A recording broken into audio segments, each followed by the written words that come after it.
Coba lihat kan, mana ada mualaf pintar? Kan bodoh semua. Kebodohan mereka nampak, lihat kalau mereka boleh bertanya kan. Ditanya sama kakakku itu, gimana kata pendeta? Terus aku bilang, pendetanya bilang, kalau kamu mau kitab suci yang 100% benar, nggak ada kesalahan, ya kitab sucinya teman-teman kita, orang Islam, Al-Quran. Hah? Firman ini benar-benar perkataan Tuhan. Contoh simpel ya, zamannya Nabi Muhammad diberikan wahyu, itu kan dikabarkan ya di dalam surat At-Tur ya, ayat 1-6, itu ada api di dasar laut. Itu kalau kapasitas seorang nabi, kapasitas seorang manusia yang tinggal di padang gurun, dan itu 1400 tahun silam ya, itu nggak ada yang namanya ilmuwan, peneliti, itu belum ada. Tapi bagaimana bisa? Ini orang bisa mengabarkan ada informasi bahwa api di dasar laut.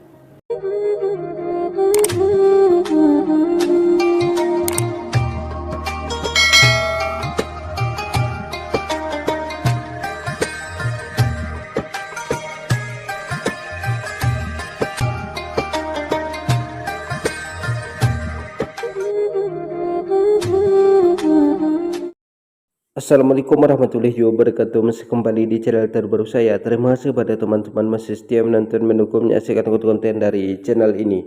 Mudah-mudahan kabar sahabat muslim di sini selalu dalam lindungan Allah Subhanahu wa taala. Amin ya rabbil alamin. Jadi tentunya kita sudah mendengarkan bagaimana cuplikan videonya. Ini merupakan kisah mualaf. Jadi mualafnya itu bukan karena bertemu dengan Nabi Muhammad SAW, bukan karena bertemu dengan Allah Subhanahu wa taala seperti kesaksian seorang murtadin. Karena kalau seorang murtadin itu katanya bertemu dan bermimpi dengan Yesus. Kisah mualaf ini merupakan karena kejujuran dari seorang pendeta. Jadi pendetanya mengatakan, kalau kamu mau kitab suci yang benar, yaitu kitab sucinya umat Islam, yaitu Al-Quran. Kemudian wanita ini menemukan ayat di dalam Al-Quran bahwa ada api di dasar laut. Dan wanita ini berpikir, bagaimana mungkin kalau ini karangan Nabi Muhammad? Tentunya Nabi Muhammad tidak tahu. Karena di zamannya Nabi Muhammad SAW belum ada ilmuwan, belum ada penelitian. Jadi kepada teman-teman silahkan tonton kisahnya. Jangan lupa tekan tombol subscribe-nya, bunyikan tanda loncengnya, dan silahkan dibagikan videonya. Selamat menyaksikan. Tapi dalam beragama itu aku juga butuh yang namanya aspek teologisnya. Nah itu yang tadi aku bilang, ketuhanannya harus dilihat dulu, benar nggak? Nah kalau untuk melihat ketuhanannya benar atau enggak, di sini berarti aku harus melihat yang namanya apa sih yang ada di dalam kitab suci keyakinan itu. Nah kalau kitab suci itu benar, pasti akan diperkenalkan Tuhan yang benar. Pasti akan tahu, oh ini isi kitab suci ini ternyata 100% benar, nggak ada kesalahan gitu ya.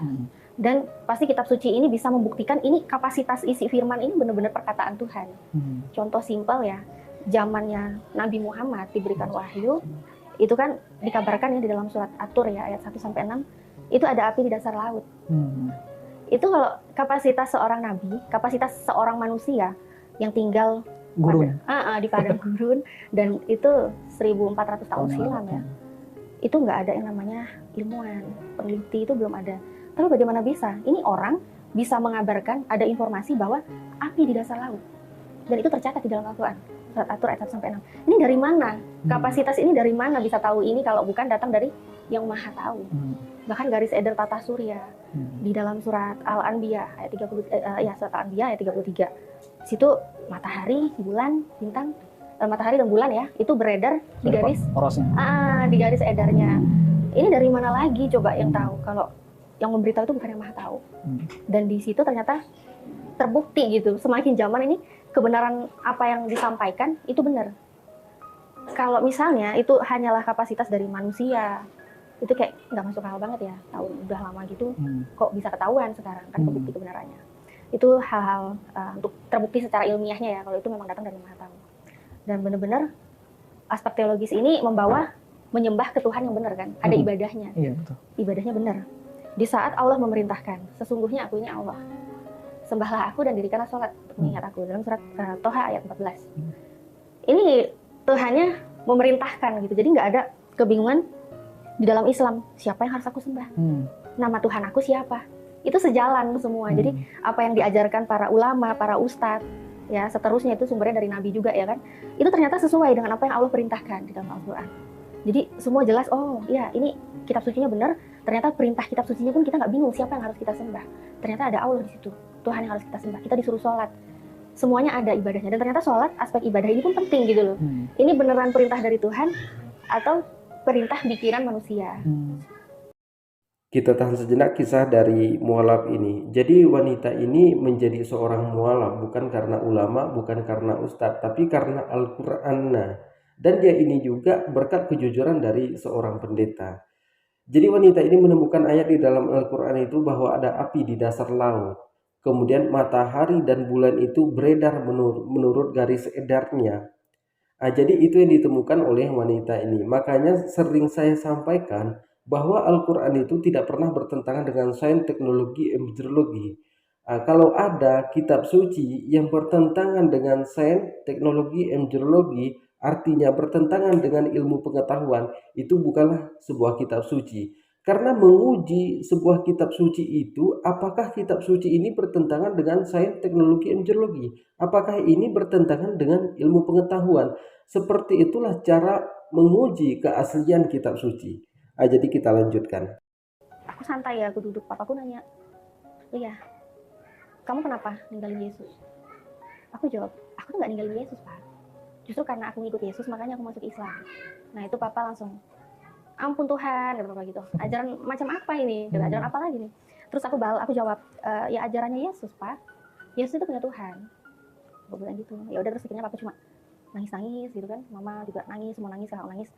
Dan kakakku sampai heran gitu ngelihat aku kok matanya sama sekali nggak ada sedih, malah kayak mata plong gitu, lega gitu. Tapi memang dalam hati tuh lega banget. Terus soalnya selama ini nyembunyi nggak enak, pengen ngasih tahu, ternyata aku bisa ngasih tahu. Jadi mereka nangis tuh, aku ditanya sama kakakku, kamu kok nggak nangis sih Dek? Kamu lihat tuh, mama, papa, kita semua nangis di sini, bisa nggak nangis gitu? Terus aku cuma jawab, emang kok harus nangis gitu? Ya kalau orang Jawa bilangnya mopong gitu ya. Tapi memang alhamdulillah sih di situ aku bersyukur banget Allah bisa menguatkan hati aku. Jadi walaupun aku ngelihat orang tuaku nangis saat itu, mamaku nangis, papaku nangis, kakakku nangis, di situ nggak ngebuat hatiku luluh untuk kembali ke agamaku yang lama. Walaupun orang tuaku saat itu benar-benar sedih banget. Nah, di situ aku benar-benar bisa kuat, alhamdulillah. Dan kakakku sih waktu itu sampai masih nggak terima gitu. Jadi kakakku masih nggak terima, bilang, apa sih alasan kamu kok masuk Islam? Apa yang buat kamu masuk Islam? Kenapa kamu gitu? Kamu waktu itu ketemu pendeta, gimana jawabannya pendeta? Nah soalnya kakakku tuh tahu, sebelumnya kan aku pernah janjian sama pendetaku. Aku janjian, aku bawa bukuku, buku itu maksudnya waktu zaman aku mencari kebenaran sih. Jadi kan aku belajar sendiri kan nggak sekolah teologi apa-apa kan enggak. Jadi aku catat yang membuat aku bingung tuh, aku catat masalah ketuhanan, masalah apa yang tertulis di Bible, ada yang ini narasinya kok berbeda, itu semua jawaban-jawabannya. Jadi aku catat semua dalil yang aku pelajari. Terus aku ditanya sama kakak gitu, gimana kata pendeta?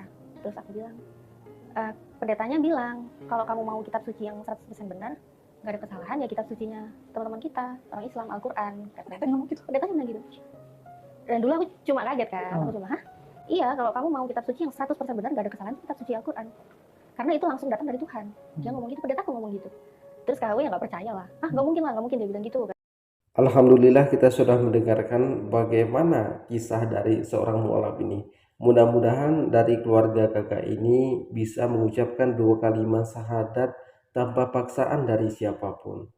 Jadi uniknya mualaf ini bukan karena bertemu dengan Nabi Muhammad, bukan karena bertemu dengan Allah Subhanahu wa Ta'ala, tapi karena Al-Quran. Jadi mualaf itu beda dengan murtadin. Kalau kesaksian dari murtadin itu pasti bermimpi dan bertemu dengan Yesus.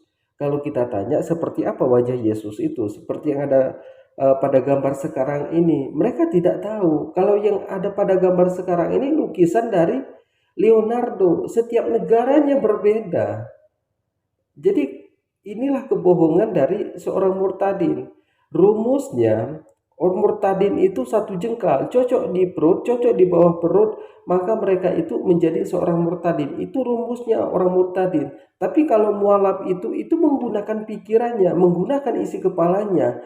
Jangan isi kepalanya yang dicocokkan dengan kitab suci ini. Tapi kitab suci ini cocok enggak dengan isi kepalanya. Seperti yang dikatakan oleh dari wanita ini. Dia mengatakan ada api di dasar laut. Secara pemikiran kita enggak mungkin. Mungkin kalau ini dikatakan 400 tahun yang lalu, orang nggak ada percaya Al-Quran itu nggak benar. Tapi buktinya sekarang banyak ilmuwan yang menemukan bahwa ada api di dasar laut. Ada air laut yang tidak bercampur. Ada sungai di dalam laut. Itu semua diceritakan di dalam Al-Quran. Makanya Al-Quran itu tidak pernah bertentangan dengan sains, teknologi, embriologi. Mungkin cukup sekian. Assalamualaikum warahmatullahi wabarakatuh.